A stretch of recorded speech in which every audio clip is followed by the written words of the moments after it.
Hi, welcome to Prabhas veggie world. എല്ലാവർക്കും സുഖമല്ലേ? ഇന്നൊരു ലേസി ഡേ ആയിരുന്നു. അപ്പോൾ ഞാനൊരു ലേസി ആയിട്ടിരിക്കുമ്പോൾ ഉണ്ടാക്കാൻ പറ്റിയ ഈസി ആയ ഒരു ബിരിയാണി ആയിട്ടാണ് വന്നത്. ഒരു പനീർ മട്ടർ ബിരിയാണി. അതെങ്ങനെയാണ് ഉണ്ടാക്കണമെന്ന് നോക്കാം. നമ്മുടെ തട്ടിക്കുട്ട് ബിരിയാണിക്ക് വേണ്ട സാധനങ്ങൾ എന്തൊക്കെയാണെന്ന് നോക്കാം. ഒരു ഒനിയൻ ചോപ്പ് ചെയ്തത്, ഒരു ടൊമാറ്റോ, കുറച്ച് വലിയ ടൊമാറ്റോ ചോപ്പ് ചെയ്തത്, പിന്നെ കുറച്ച് ഇഞ്ചി, വെളുത്തുള്ളി, പച്ചമുളക്, കുറച്ച് മല്ലിയില എല്ലാം കൂടി ക്രഷ് ചെയ്തതാണ്. പിന്നെ കുറച്ച് തൈര്, മഞ്ഞൾപ്പൊടി, മുളക് പൊടി, കുറച്ച് ബോംബെ ബിരിയാണി മസാല, അതാണ് ഇതിന് ഫ്ലേവർ കൊടുക്കുന്നത്. പിന്നെ ഉപ്പ് ആവശ്യത്തിന്, മല്ലിയില, പിന്നെ കുറച്ച് കാഷ്യൂനട്ട്. ഇത് രണ്ടും നമ്മൾ ടോപ്പിങ്ങിനാണ് ഉപയോഗിക്കുന്നത്. പിന്നെ റൈസ് വേവിച്ചത്.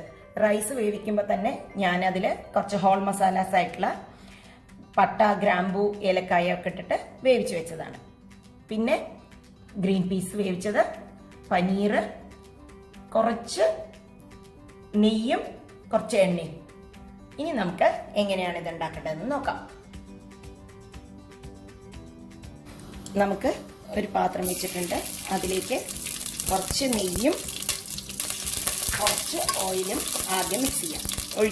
ഒഴിച്ചിട്ട് ഈ പനീറും കാഷ്യൂനട്ടും ഒന്ന് വറുത്തെടുത്ത് മാറ്റി വയ്ക്കാം. എണ്ണ ചൂടായിട്ടുണ്ട്. അതിലേക്ക് ഞാൻ കുറച്ച് കാഷ്യൂ ഇടുന്നുണ്ട്.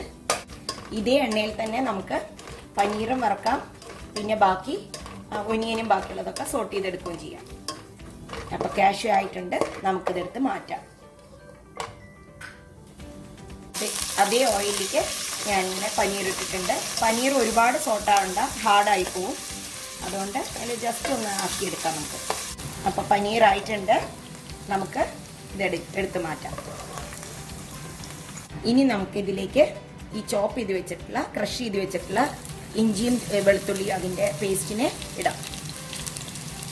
വേണമെങ്കിൽ എണ്ണ പോരാ തോന്നുകയാണെങ്കിൽ ഇടയ്ക്ക് കുറച്ച് എണ്ണയോ നെയ്യോ ഒഴിച്ച് കൊടുക്കാം. ആ ഇഞ്ചി വെളുത്തുള്ളി പേസ്റ്റിൻ്റെ അതൊന്ന് റെഡി ആയിട്ടുണ്ട്. ഇനി നമുക്കിതിലേക്ക് ഒനിയനിട്ട് നന്നായി ഒന്ന് സോട്ട് ചെയ്യാം. ഇടയ്ക്ക് കുറച്ച് ഉപ്പിട്ട് കൊടുത്താൽ ഉള്ളി പെട്ടെന്ന് സോട്ടാവും. ഇതിലിപ്പോൾ കുറച്ചും കൂടി നെയ്യൊക്കെ ഞാൻ ആഡ് ചെയ്ത് കൊടുക്കുകയാണ്. ലേശം നെയ്യ് ഇട്ടിട്ടുണ്ട്. ലേശം ഉപ്പ് വെതറാം നമുക്ക് ഇടയ്ക്ക്. അപ്പോൾ ഉപ്പിട്ട് കൊടുക്കുമ്പോൾ ഒന്ന് ശ്രദ്ധിക്കണം. ഞാൻ റൈസിലും ഉപ്പിട്ടിട്ടാണ് വേവിച്ചിരിക്കുന്നത്.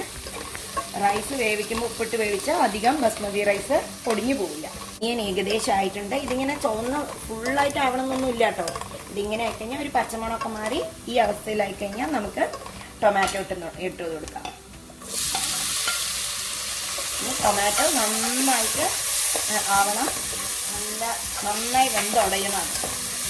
പിന്നെ എൻ്റെ ചാനൽ ആദ്യം കാണുന്ന ആൾക്കാരാണെങ്കിൽ സബ്സ്ക്രൈബ് ചെയ്യാൻ മറക്കരുത്. ലൈക്ക് ചെയ്യണം, കമൻറ്റ് ചെയ്യണം. സബ്സ്ക്രൈബ് ബട്ടൻ്റെ അടുത്തുള്ള ബെല്ലൈക്കൺ അമർത്തിക്കഴിഞ്ഞാൽ മാത്രമേ നോട്ടിഫിക്കേഷൻസ് വരുള്ളൂ. ഇത് ഒന്ന് അടച്ചു വെക്കുന്നുണ്ട്. അങ്ങനെ അടച്ചു വെച്ച് കഴിഞ്ഞാൽ പെട്ടെന്ന് തന്നെ തക്കാളി വെന്ത് കിട്ടും. 2 മിനിറ്റ് ആയിട്ടുണ്ട്. ഞാനിത് തുറന്ന് നോക്കുന്നത്. നന്നായിട്ട് സ്മാഷ് ആയിട്ടുണ്ട്. ഈ ഓയിലൊക്കെ റിലീസ് ചെയ്തിട്ടുണ്ട് നന്നായിട്ട്. ഇടയ്ക്കൊന്ന് അടച്ചു വെക്കുമ്പോൾ കുറച്ച് ലോ ഫ്ലെയിമിൽ ചെയ്യണം, ഇല്ലെങ്കിൽ കരിഞ്ഞു പോവേ. ഇനി നമുക്കിതിലേക്ക് ഒരു സ്പൂൺ തൈര് ഞാൻ ചേർക്കുന്നുള്ളൂ. കാരണം തക്കാളിക്ക് കുറച്ച് പുളിയുണ്ട്, അതുകൊണ്ട്. പിന്നെ 1 സ്പൂൺ മുളക് പൊടി, ഒരു 2 സ്പൂൺ ഞാൻ ബോംബെ ബിരിയാണി മസാല ചേർക്കുന്നുണ്ട്. ഇനി ഇതിനെ നന്നായി ഇളക്കാം. ഇപ്പം ഇതിൽ ഓയിൽ നന്നായി റിലീസ് ചെയ്തിട്ടുണ്ട്. ഇനി ഇതിലേക്ക് ഞാൻ ഗ്രീൻ പീസ്, വേവിച്ച് വെച്ച ഗ്രീൻ പീസ് ഇടുന്നുണ്ട്.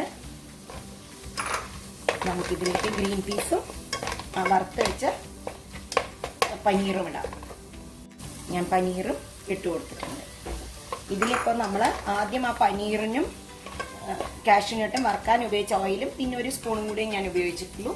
ഇനി ഇതൊരു 2 മിനിറ്റ് അടച്ചു വെക്കാം. കുറച്ച് മല്ലിയില വേണമെങ്കിൽ ഈ സമയത്ത് ഇട്ട് കൊടുക്കാം. കുറച്ച് ഉപ്പും കൂടി ഞാൻ ഇട്ട് കൊടുക്കുന്നുണ്ട്. ഉപ്പ് ആവശ്യത്തിന് ഇട്ട് കൊടുത്താൽ മതി. ഞാൻ ഒനിയനിലൊക്കെ ഇട്ടതുകൊണ്ട് എനിക്ക് അധികം ഇതിൽ ആവശ്യമില്ല. ഇനി ഇതിന് ഒരു 2 മിനിറ്റ് അടച്ചു വെക്കാം. ഇപ്പം ഇതായിട്ടുണ്ട്. ഞാൻ മുളക് പൊടിയുടെ കൂടെ ലേശം മഞ്ഞൾപ്പൊടിയും കൂടി ഇട്ടിട്ടുണ്ടായിരുന്നു കേട്ടോ. ഇനി നമുക്കിതിലേക്ക് റൈസ് ആഡ് ചെയ്യാം. ഞാൻ ഇതിലേക്ക് റൈസ് ആഡ് ചെയ്ത് കൊടുക്കുന്നുണ്ട് കുറച്ചായിട്ട്. നിങ്ങൾക്ക് നെയ്യോ എണ്ണയൊക്കെ കൂടുതൽ വേണമെങ്കിൽ ഓൾറെഡി ഇടാട്ടോ.